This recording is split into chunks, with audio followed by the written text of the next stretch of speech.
my gosh. Ethiopia. In this episode, I'm crashing a few weddings in Ethiopia. Weddings are a huge deal out there, and if there's one happening, you'll definitely know. There's gonna be super loud music, people dancing in the street, and in some cases, you'll see videographers filming couples in moving vehicles like it's right out of a music video. I don't know if it's a seasonal thing, but when I was there seemed to be a huge amount of weddings happening. I crashed quite a few weddings because Ethiopians are hospitable and quite inviting. Here's some that stand out. It's wedding season.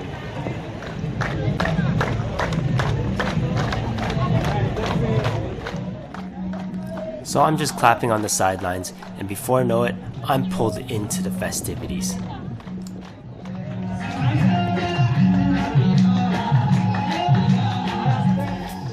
The music at this point is deafeningly loud. I actually carry clear little earplugs for situations like this at all times, and I had to break them out. So I dropped the volume by 80% on this clip, but you can still hear that the microphone is maxed out and the sound is clipping with that fuzzy sound.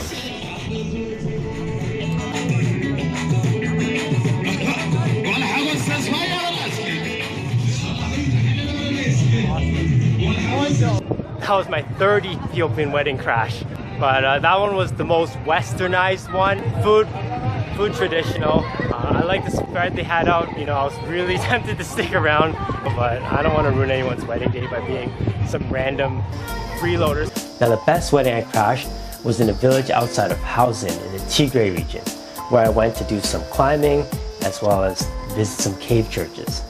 The guide that I was kind of training took me there afterwards because he knew the couple. He invited to a wedding, and it's really off the beaten path.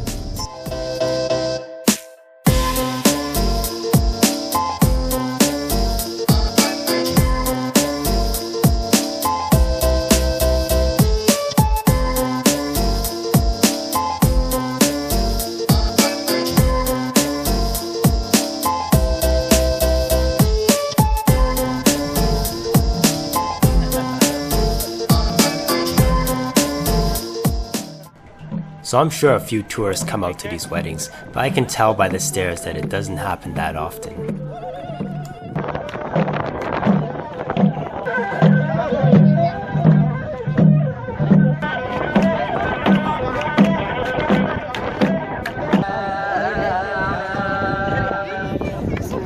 The wedding is an all-day affair and possibly even a multi-day affair. It's really long. Here's the bride. She looks pretty burnt out. I did my best to integrate. I pulled out all strings, broke out some magic tricks for the kids, of course did some dancing, and I gulped down some of the homebrew and shared local food with the people there.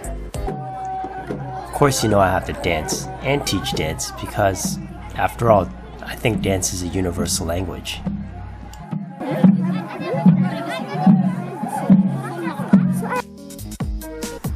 So the kids were kind of a tough crowd at first, but with the combination of magic tricks, dancing, and showing them pictures of my favorite rock climbing places back at home, I think I won them over.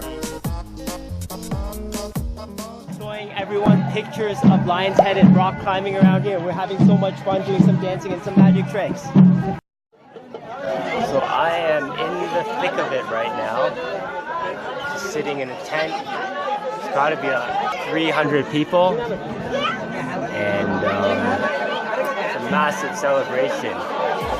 So, about the homebrew. It looks terrible and it's murky, but it actually tastes okay. That being said, I wouldn't say that's the safest drink because the alcohol in it is pretty weak and there's bits of hay and grass in it, so it's kind of questionable.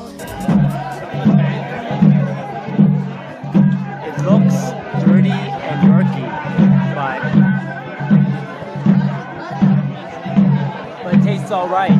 It's got a kick to it. It doesn't really taste like beer. It tastes like a not so sweet cider. That being said, I was able to down 2 mugs and I got away without having any stomach issues.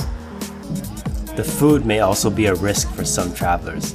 It's injera mixed with pizza heavy gravy. Meat-mita, as you may recall, is the hot spice that I got sick of in the raw meat party episode.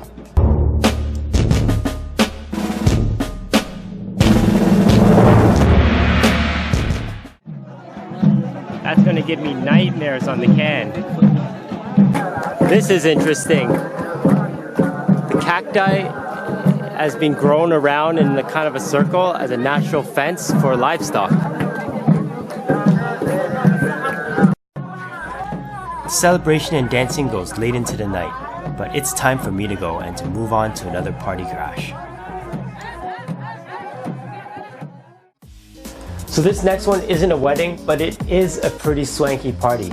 I was just taking an evening stroll in Addis Ababa when I stumbled upon it. It's maybe the opening of that park. Yeah, the kids park finally opened. I act like a curious onlooker, and kinda like the wedding, I'm able to sneak my way into the festivities.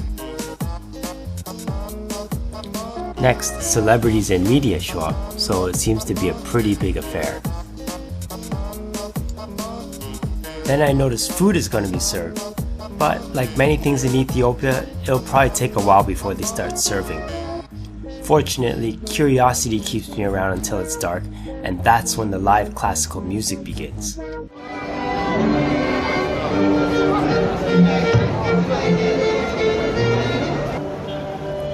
So I have to kill a little time by dancing a bit, but if you squint, you can see that security doesn't take kindly to that. Fancy celebration came complete with free black label for all visitors. Something to note, this black label drink here is about almost half a month's salary, so it's over 1,000 birr for a bottle. I can't tell you how rare this party is. It's extremely extravagant by Ethiopian standards. In fact, my friends who live in Addis Ababa told me they've never encountered a party like that. So crashing that party yesterday was a pretty amazing experience. It was totally random. Met a lot of locals, and I even got some of these as parting gifts. My only regret from last night was that I wish I was carrying my magic tricks with me. I've been learning my Amharic, and I think I can deliver some of the tricks in their language. So I'm carrying my tricks around with me from now on, and hopefully we'll put on a few performances. What's kind of strange is that the newly opened underpass park was closed the day after. Fountains were shut off, and it was guarded by security for several months after, before finally opening as a cafe. Hey, so thanks again for watching. Don't forget to click like, subscribe if you haven't, and I'll see you in the next video. Hi, my name's Jesse, and I'm on a quest to face all my fears and learn as many skills as possible.